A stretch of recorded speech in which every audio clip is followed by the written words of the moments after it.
Hello everyone, I hope you all are doing well in your home. Today we are going to continue chapter 1 class 4. We will start from data storage units. So you already know computer is an electronic device. So it can store numbers, letters and other characters. So whenever we are giving any input to the computer, it is actually converting them into binary form. Now what is binary form? Binary form, it is understood by the system. Computer understands only binary form.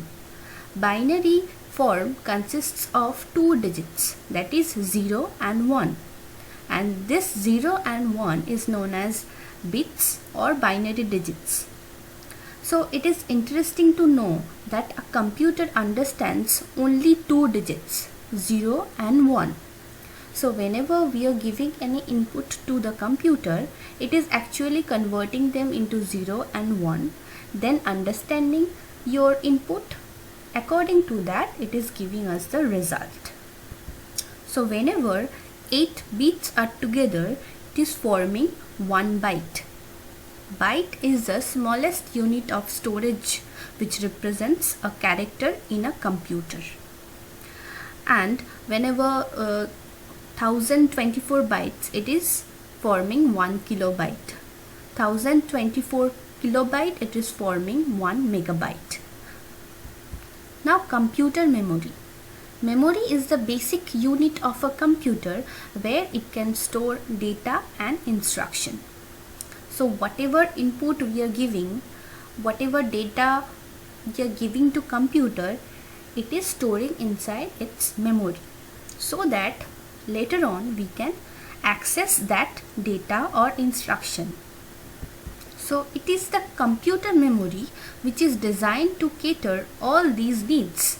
It provides space for storing data, instructions, intermediate results and final results. So all these data will be stored in the computer's memory.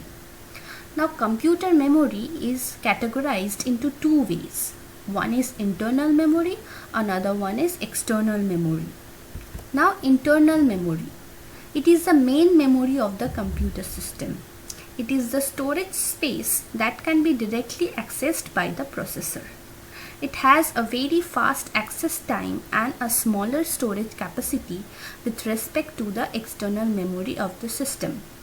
That means that is inbuilt to the computer system. It is known as the internal memory or the main memory of the computer system. We can access it very quickly with the help of this internal memory. However, an internal memory is also known as primary memory or main memory. Again, this internal memory has two components. One is random access memory, that is RAM. Another one is read-only memory, that is ROM. The full form of RAM is random access memory. It is the smallest storage area of the computer, where the application programs and data in current use are kept. That means whatever data you are accessing currently, it is storing inside the RAM. These programs can be quickly reached by the computer's processor. So as we are using RAM's memory, it will be directly and quickly go to computer's processor. That's why whenever we are using any current data, it is storing inside the RAM.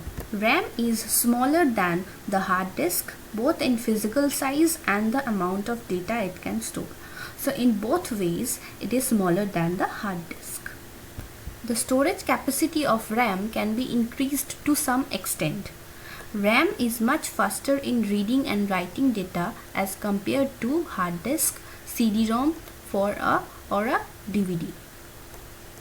However, RAM, the data, whatever data is there in RAM, it remains only whenever the power supply is on. Otherwise, it will remove all the data, or the data will be lost.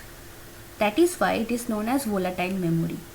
So whenever the power supply is on, it will hold the data, otherwise it will erase the data. Now ROM. The full form of ROM is read-only memory. ROM is a memory on which the data stored can be read, but new data cannot be written on it. That means whatever data is already stored, you can access that, but you cannot save or write new data in it.